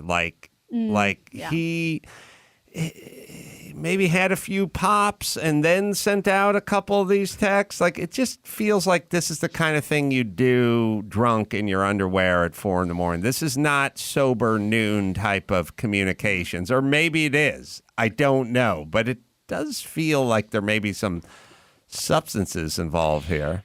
Here's a question that, I mean, we sort of bandy about on this show a lot, and I don't know enough about, not enough has come out about this story for me to be able to answer this, but at what point do we consider the line being crossed? Like, your PR, your publicist drops you, your agency drops you, movies drop you for being abusive or just being fucking weird. Yes. if you're sending weird texts, then okay, you're just a weird guy. But I guess maybe we'll find out more, or won't we? I never know. Don't you feel like actors have traditionally been weird and we just kind of look the other way and let them be weird? Yeah. And actually, weird people make for the best actors. You know what I mean? I mean, Johnny Depp's a weirdo, and that's why we love him. Philip Seymour Hoffman was exceptionally weird. The best actor of our generation. Yeah. I mean, I would say more often than not, the actors are weirdos. The guys who drive forklifts are a little more centered, but we don't want to see them up on the big screen. So, I just watched The Shining again last night. Jack Nicholson, weird. Rip Torn, weird. Rip Torn. Woo! Woo! Well, Daniel Day-Lewis, weird. You know what would have got, it's funny because first off, all the stories about Jack, I mean, think about it. But there was also that famous one where he was going up Laurel Canyon and somebody was like riding the horn or bumped him or something. And he got out of the car, got his golf clubs out and started tacking the windshield or the person with the golf clubs. That shit would get you thrown out of Hollywood these days. Didn't even leave a mark on him. He was on his way to pick up a Golden Globe when he did that. Like, what was that story, Max? It must have been like 89. It was 94. 94. Oh, was that? Wow. 94. Yeah, Nicholson accused of attack with a golf club. He was charged with misdemeanor vandalism and assault for allegedly smashing the windshield of a car with a golf club because he believed the driver cut him off in traffic. God bless. Also, that's what we like. Whether it's him or Alec Baldwin, like, you don't know how goddamn famous you are. In 94, he was one of the most recognizable human beings on the planet. Coming out of his car and attacking with a golf club, of course. It's an honor. Had to be surreal for the soccer mom that was being attacked with a 9-iron. Well, speaking of Alec Baldwin, I have a quick Ilaria update. She is back on Instagram. I know we were all very, very worried about this. She's returned to social media after, I think, a month off. We have a picture she posted of her and Alec and the 5 kids. So Page 6 reports that she took a month off after being in the public eye when she was discovered as, being born Hillary Hayward Thomas, raised in Boston, not Mallorca. So here's what she had to say about it. This is her caption. And still, part of it is, I should have been more clear. You tell me if this is super clear to you. The following is what she wrote. I've spent the last month listening, reflecting, and asking myself how I can learn and grow. My parents raised my brother and me with 2 cultures, American and Spanish, and I feel a true sense of belonging to both. The way I've spoken about myself and my deep connection to 2 cultures could have been explained better. I should have been more clear. I'm sorry. And this, of course, came out after somebody she went to high school with, or some Twitter user said, you have to admire Hilaria Baldwin's commitment to her decade-long grift where she impersonates a Spanish person. Violet, how do you say cucumber in Russian? Oh my God, I don't even know. I have no idea. No clue. I guess I'm fake. Text your dad. Ask in Hebrew, because when I was there, we had a lot of cucumbers. Do you have a Hebrew cucumber? I can say I don't remember the word for either one for some reason right now. אני לא זוכרת את המילה בשביל cucumber. אני помню как сказать cucumber по-русски. Is that good enough for you, Adam? Jury's still out on you and that gibberish you're talking Okay, you that guys, you're I was passing born off in as LA. Russia. You got me. Born in LA. I knew it. Fraud. Yeah, well, or maybe they don't. I don't know. What's Russian for cucumber? I don't know. Yeah, what maybe, is that? What is the word? Or Does maybe anyone they know? don't have Let's it. see. Maybe they got wise and they're just going with cucumber. There's certain amount crazy of Russian letters. Yeah. Cucumber. Agurtsik. Oh, yeah. Agurits. Okay, I forgot. All right. Say, let's say in Russia, let's say. Don't make me do vegetables. I don't think I'll be able to know. How about the word salad? Salad? Salat. Oh, yeah. See, not exciting. How, all right. Say in Russia, would you like more cucumber on your sandwich in Russian? Sorry. Ты хочешь немножко огурцы, но твой... I don't even know how to say sandwich. I'm not that good. Hello, I left when I was 1. Violet, you can better say anything and we understanding. believe It doesn't Yeah, matter. we believe Say you. anything. Yeah, we're gonna call you out on it. No one here speaks Russian. Pizhaliste. Just make it up. I can say better in Hebrew. אתה רוצה קצת... I don't remember how to say cucumber though in Hebrew. אתה רוצה קצת cucumber במה שאתה אוכל עכשיו? Wow. Sexy. Nailed What's it. cucumber in Hebrew? Yeah, what is cucumber in Hebrew?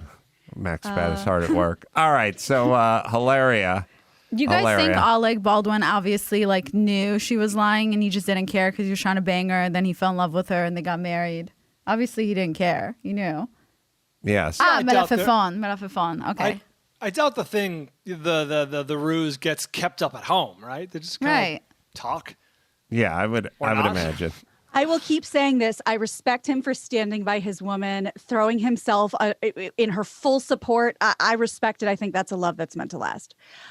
Suzanne Summers, we've been talking about some hot Charlie's It's Angels. also it's a tactical move. Like, as a guy, you will be judged on that 3-day period for the rest of your relationship. You know what I mean? But he would bring it up when no one was talking about it. Like, he would be on Stern and be like, look at my hot, Hispanic wife or whatever. She looks like she's part of the cartel. And then he would do an impression of her. But no one was talking about it. Right. But once she gets busted, he's got to stay there because, he's got to live with that woman. And the Spaniards, they're so hot-blooded, She could chase him around with a cleaver if he doesn't do it right, or whatever they call a cleaver. They're equivalent. Very passionate. Mm-hmm. So some hot Suzanne Summers news, which I did not think I was going to be saying today. So she does these Facebook live streams about her, makeup line and her, skincare or whatever. And over the weekend, about 40 minutes into the video, she sees some dude come out of nowhere. It looks like she's doing this outside somewhere on her property. Her producer husband, Alan Hamill. Alan Hamill. Are you familiar with him? They have a very creepy relationship. Ooh, do tell.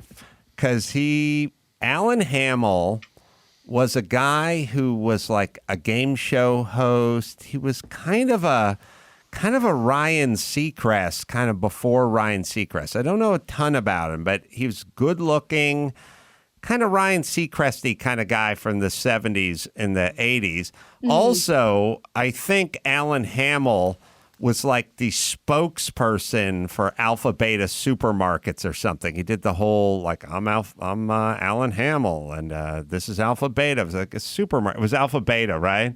Yeah, that's right. Yeah. I was like, man, that guy's a big star. I love their Frozen section. All these shows I've never heard of: Razzle Dazzle, The Anniversary Game, Wedding Party. Yeah. So he was a game show host and kind of a spokesperson. It was back when hey, you're good looking, you're non-threatening, and you can hit your mark and read a cue card, you're in. We'll hire you for this gig. Yeah. And then he became her husband and kind of like her manager, and just never leaves her side. Wherever she is, he's just standing right next to her. And he became a little Svengali kind of thing. He's going to... I don't know if it's creepy or not. Maybe I'm jealous. I can never tell with me. But he then kind of dropped out of show business and just managed her the whole time and was very hands-on. He's still doing it. And she's in her 70s. He's in his 80s. So this was a weird moment. We don't normally see these things as they happen, but she's somewhere on her property, some sort of a backyard situation, doing a makeup tutorial. And there was somebody on the properties. Apparently he was in his flip-flops, a swimsuit, maybe a bikini bottom. He seemed sort of disoriented. He was scared, but he wasn't scary. Look at the clip. She lived in Malibu. Really? This is Palm Springs. Oh, Palm Springs. I was like, who are you talking about? Oh, come here. Hi. I'm sorry. I was slightly terrified over there for a second. Why were you terrified? I'm not even sure. There were ghosts following me, and who are you? I'm Aaron Carpenter. I don't know. Have you heard of me? No. How did you get here? Pretty common name. A friend led me up this hill, and then I came down. Oh. And okay, you shouldn't be here. Yeah. Yeah. This is our house. But anyway, you don't scare me. I've seen pictures of this house before. Yeah, you shouldn't be here. Oh, I'm not a scary person whatsoever. I know, but I'm not used to people being on our property. I'm sorry, I didn't realize it was a property. Yeah, and we're doing a show right now. Yeah. I apologize. Okay, all right. So can you go I home? do a show every All day, right. all day long. Do you know what to do? Go down the hill. Just keep walking down the hill. Okay. Alan, can you show him the door? Yeah, but he can't get out that gate. Oh. How did you get Walk in that here? direction. I literally just came down The hill? That's a pro right there. She knows the camera You at all should times. go back that way right now. Yeah. So they go back and forth. Yeah. Is that the dude from Razzle Dazzle? I was know on that show. guy. That was a kid's show, right? So I don't know. They kind of got rid of him, and she was cool about it. Maybe they should have called the cops. I don't know if they did, but this is Palm Springs. They've had this property, they've been married since 1977. They've lived in the property since 1977, and told Page Six it's very hard to get to. So sounds like just some confused dude who seeing ghosts, does a daily TV show, he says. That's like me on edibles. I feel like I take those a lot, so that sounds like She lived in Malibu for a long time, and then her house burnt down in one of the recent fires. Oh. So This is probably one of her properties. yeah, everyone who does, many people who do well in Los Angeles have the Palm Springs pad. So they probably had that. Can you find Alan Hamill for Alpha Beta? TV commercials so I can have a bizarre childhood flashback. But yeah, he's an interesting kind of semi-creepy guy. While he's looking for that, are we sure that he said ghosts and not goats? Because as one who spent a lot of time in Palm Springs, there are the sheep who live in the mountains with those huge horns that look like goats, or like rams. So maybe he was actually. It's possible he was actually. He's actually being possible. There were goats following him. It sounded to me like ghosts, but that makes it. That's funny. Are we sure that guy who was playing the Casio was saying oat milk or goat milk? Because I'm with Bryan, and I think there's a theme here. Yeah, it's all goats. It's all goats all the time. Tom Brady, the goat. He is the Right. goat. That's right.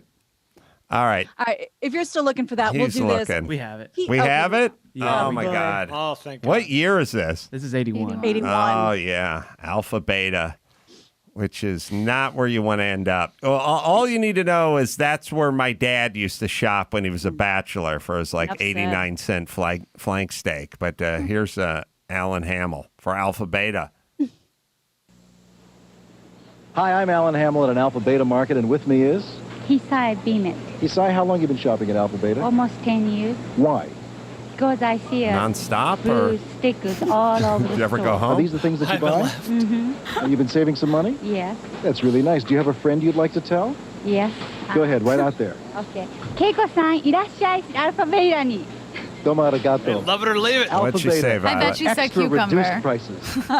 Well, Yeah. she's definitely That's good. Japanese. Keiko-san. Yes. Yeah, he's doing Man on the Streets, or sort of Man in the Aisle back then, interviewing happy Alpha Beta shoppers.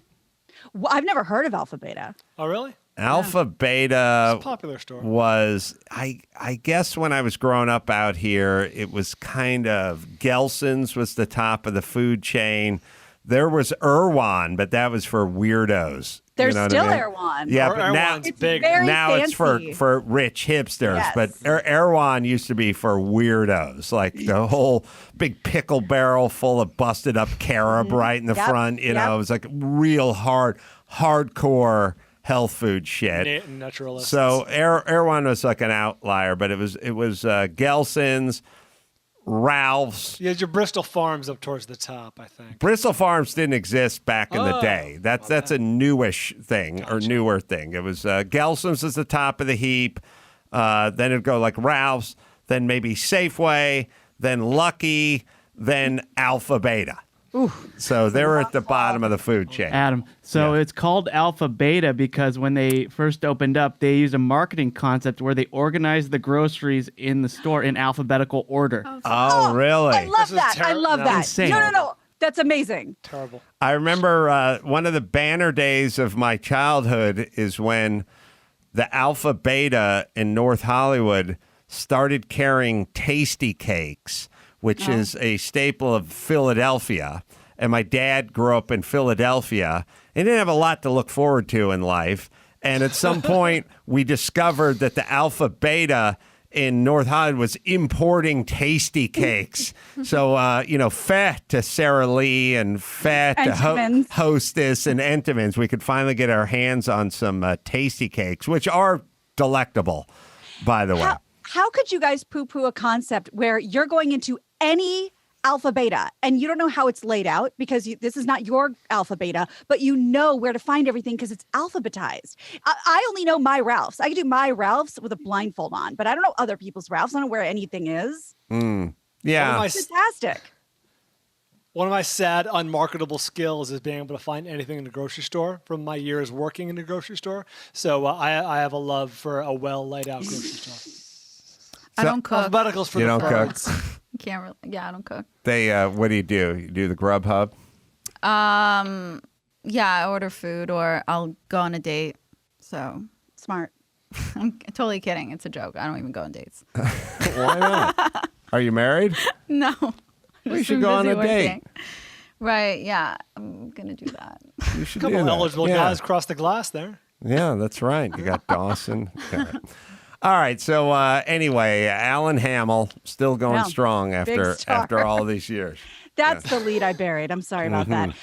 So I thought we were over this. Every time someone sets, an entire part of our forest on fire, we think it's over. But there's been another major catastrophe with a baby gender reveal party over the weekend in Michigan. It killed somebody. A cannon unexpectedly exploded, killing a 26-year-old man. He was standing around 15 feet away from what the police described as a novelty signal cannon. My cousin Greg went the same way, so it's a sad this is a pretty sensitive issue for me, but go ahead. Which is supposed to create a loud sound, smoke, flash, light, of course. Is it going to blow up pink? Going to blow up blue? Who cares? Authorities believe the small cannon blow up red. That's right. Yes. Was supposed to be used to fire off either, whatever color smoke, but the device exploded and sent metal shrapnel flying through the air. Some of it struck the guy who died at the hospital. The blast was so powerful, damaged 3 cars. It damaged a garage. And nobody cares if your baby's a boy or a girl. Please stop doing this. Keep it to yourself. And can we even declare whether they're a boy or girl these days? Like, shouldn't they get to decide on their own point. later on, like on their 15th birthday? right. You know whose fault this is? Social media. Of course. Everyone's so dying to be an influencer in some type of way, or everyone just assumes their life is so interesting. Even if they don't have a following or whatever, they all want to have the following. So now it's like they go so extra and so hard with so many different things that like no one else gives a shit if you have a boy or girl except the parents. Like even your friends don't care. People on social media are definitely not going to care. I have a boy and a girl, and I don't give a shit. Yeah. Sounds like my dad.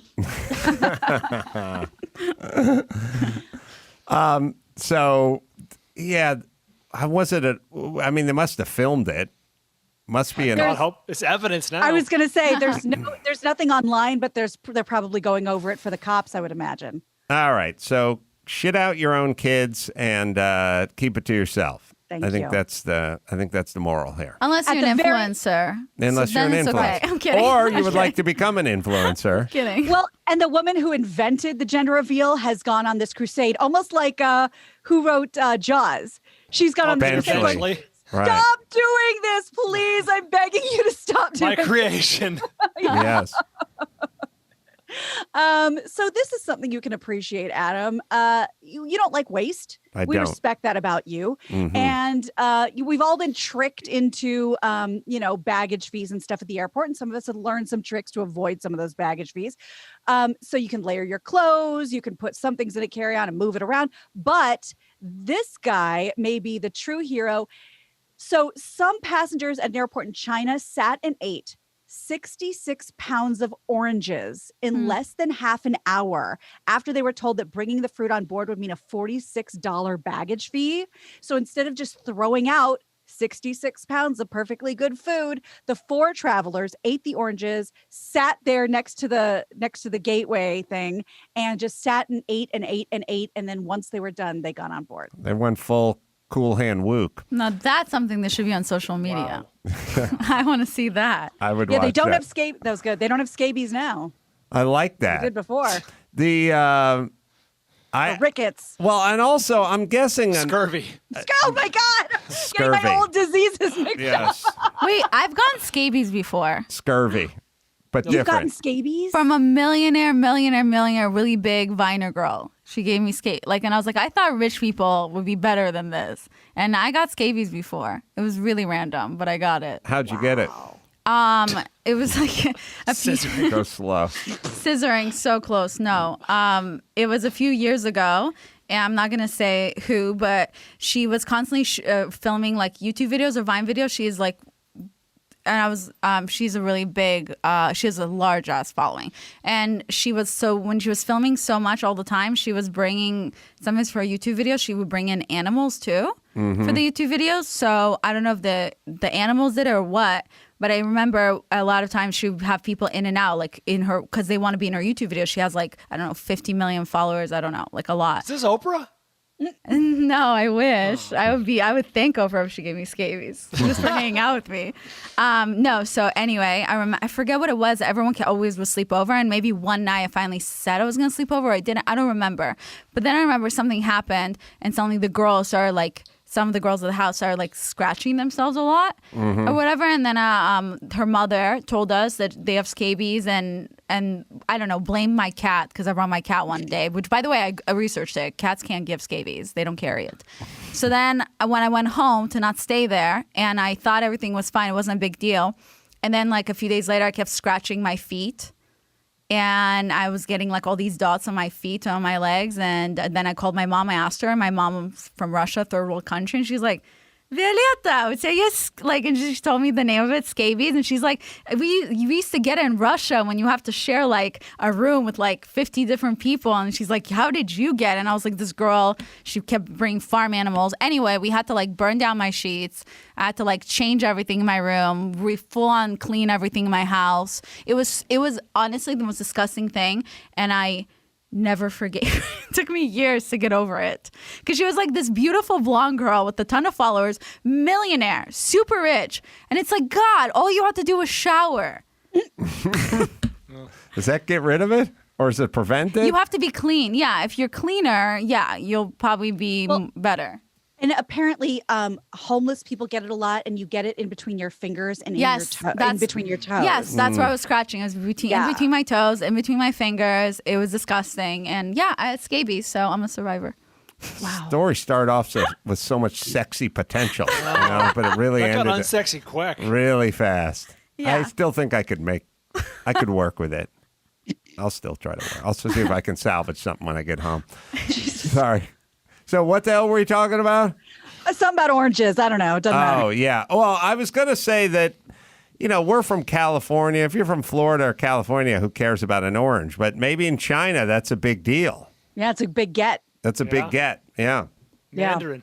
All right, let's do one more, Gina Gran. All right. Well, Mandarin orange. Why don't I just say? There you go. No, I was acknowledging your unheralded genius. Mandarin.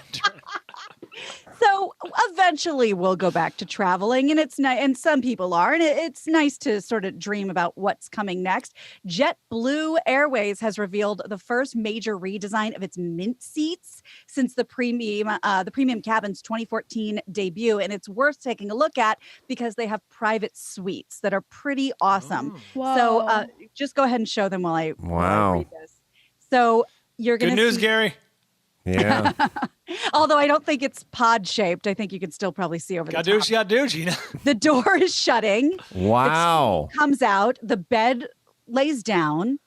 And JetBlue will outfit the planes with 2 Mint Studios, which feature an extra side table, small second seat. It also plans to outfit jets with 16 suites on some planes for flights from New York and LA this year. I always fly. I only fly that from LA to New York. I love JetBlue? them. Yeah. I had this weird experience with JetBlue, which is I heard about it for a long time, but I never. That is weird. I never flew it. Everyone's like, JetBlue's awesome. And I finally got to fly JetBlue, and the stewardess, flight attendant, came by with the snacks. She had the little wicker basket, and she's like, would you like a snack? And I said, yeah, what do you got there? And she goes, it's in the seat back menu. You got to check the seat back menu. And I was like, well, what's in the basket? I was going full Silence of the Lambs, I guess. No, 7. Oh, no, 7, right. And she's like, you got to check the menu in the seat back. And I said, or you could just tilt it down 5 degrees, and I could look at the pita chips and figure it out. And she's like, you got to check the... And then later on, she came back. She's like, would you like a drink? I was in first class. I go, yeah, I'll have a beer. She goes, what kind of beer do you want? I go, I don't know. Do you like a light beer, like a domestic light beer? What do you have, Bud Light, Miller Lite? And she's like, you got to check the menu in the seat back. And I was like, or you could just tell me what beer you have on this flight. And she's like, you got to check the menu. I have no idea to this day what the fuck was happening. They do that. They do that to me, too. That's they do that to you? Yeah. So now you know. Is it passive aggressive? Like, what is it? Yeah. It is. I got your life hack to fix that, by the way. You may have to stoop to this level, but what's got to be done has got to be done. You say, you know what? I'd love to. I'm vision impaired. Oh, look at But I can see your pig from here. They'll read you the riot act. Well, but eventually I just went, whatever light beer that you possess in the galley, just bring that, and I shall Put it in my consume hand. That's right. Well, and you might not appreciate this because this might be your another one of your Outback steakhouses, where you were too poor at one point, now you're too rich to deal with Outback. Well, in JetBlue used to be a big deal because you got warm chocolate chip cookies and real silverware. Now, of course, they stopped doing real silverware around 9/11, but that was a really big deal if you were flying coach, that you got warm dessert and silverware. That was kind of their thing. Yeah, it's weird. It's weird how it's kind of the context. Like, I get a warm chocolate chip cookie, which you could get at a Subway. If you went to a Subway for 89 cents, you could get a warm chocolate chip cookie. But it's kind of like the chocolate chip cookie and the orange juice when you give blood. It's like, I get 7 ounces of Minute Maid. This is a big deal. Right. All shit you could easily get anywhere all the time, but it's a context thing. Like, you get it somewhere out of. I think loosely this is what. Remember in high school and stuff, they'd have the pancake breakfasts. Like, hey, we're gonna do the fundraising for the cheerleading team. We're doing a Saturday pancakes. What is this exotic offering that I could get any day of the week? But it's out of the context, right? Yes, absolutely. And that was like the thing. Yeah, you like the pizza party at school. Like, you'd do anything. Or Brian probably remembers Book It. Do you remember the Book It program? I don't remember. What is Book It?